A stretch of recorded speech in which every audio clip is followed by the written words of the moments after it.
क्यों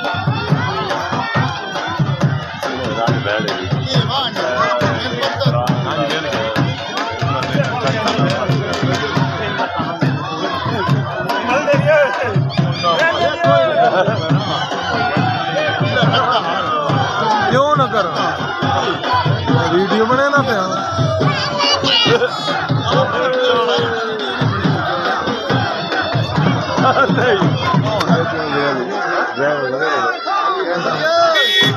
गुआट बनो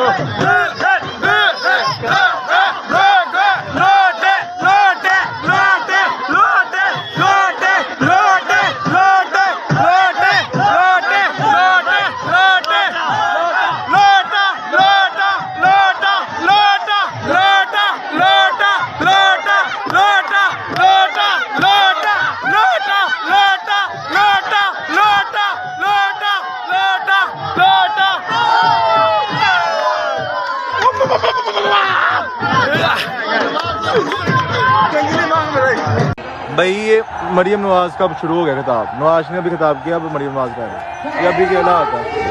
ये देखो बड़ा बोल रही है फैसलाबादी शेर हो, फैसलाबाद का शेर कोई है ही नहीं। हेलो ओ चढ़ी जे मरियम नवाज ते इन्ना को बाजल सा है इत्थे मुक जांदी ओ भी खाली जगह देखो किड्डी है।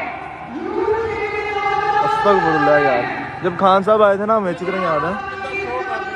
हाँ जब खान साहब आए थे ना दोनों रोडें बढ़ी हुई, सारी ग्राउंड बढ़ी हुई थी।